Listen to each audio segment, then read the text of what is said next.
do narcissists tend to go after widows and widowers? You know, widows and widowers, that's me, I'm a widow. We are a special kind of people. We're a special kind of group of people because we were married to a person probably in a quite lengthful time. You know I was with them for about 40 years. And so this is the person that we were going to spend the rest of our life with, and we love them, and that doesn't go away. It gets better, you know, you go through the grief process and it gets better, but it never goes away. You know, we will love them till the rest of our life. I think we just kind of get used to it in time that they're not here. Our hope is always to be with that person at the end of our life, that we meet back up and see them again, you know, and that type of thing.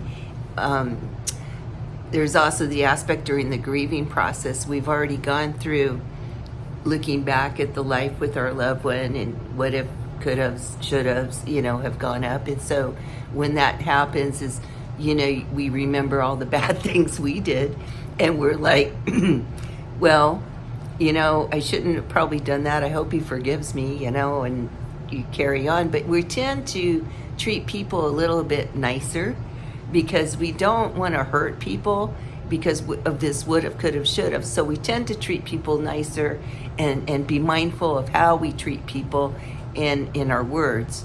So that's another aspect of us. Then we have this abandonment issue, you know, because they were here and then they're not, and then plus on top of that. So we want to do better on our next journey as far as dating.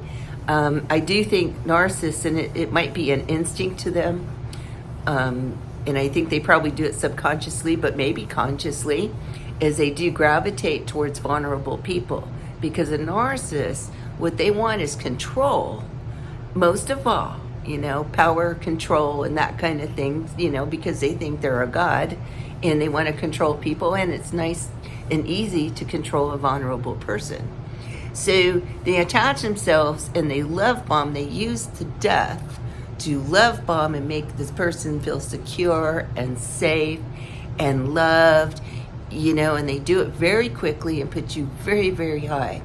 Now, as a widow, I love to be married, so I was used to it. I mean, I was married for 40 years and I was used to it, so I liked it, you know, so I want that back, and you're aching to get that back with a person that is treating you so well. So they move fast on that, and this is what you go with it because you're thinking, well, I would love to be married again because I don't like not being married. I don't like being single, you know, and so you go with it, but then they tend to use that against you. So what they do is little things in between, a little snide, you know, passive aggressive kind of crap, you know, like, oh yeah, your husband was perfect, you know, I'm not, you know, and just stuff like that. It's so sarcastic, and you're like, hey, you know, I did like being married. He wasn't perfect, but you know, I loved him. And they tend to be quite jealous of that person after a while, especially during the devalue period. You know, they do that. I'm going to talk about a little bit online dating. If you're online dating, and I understand it takes a long time and it's harder, especially the older you get to go out on a date. So online dating is easy. Don't put widow on the status, you know, and don't explain stuff in the description of what you like or all that stuff or about you. You know, hey, I just recently lost my husband, you know. That's like, you know, red alert, flag, here they come. So don't do that. And don't put a lot about you, you know. That's the reason I hated online dating, is because you're like selling yourself to a perfect stranger that you know nothing about. You know, they could be a psychopath for all you know, and yet you're selling yourself to that. And especially women, you know, women tend to, well, I've known some men that talk a lot, you know, tend to just blurt out everything, you know, oh, you know, back in the day, and you just, you know, telling them all about yourself. Well, narcissists don't really care about you. Okay, number one, they only want to know just enough to be able to control you and to be able to love bomb you and hook you into their spider web, basically.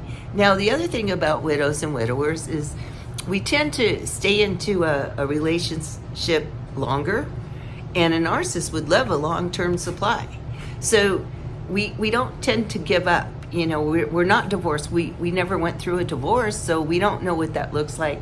We know what it looks like to be married and loved and then lose somebody. We know about death, but we don't know about divorce, so we tend to work things out more.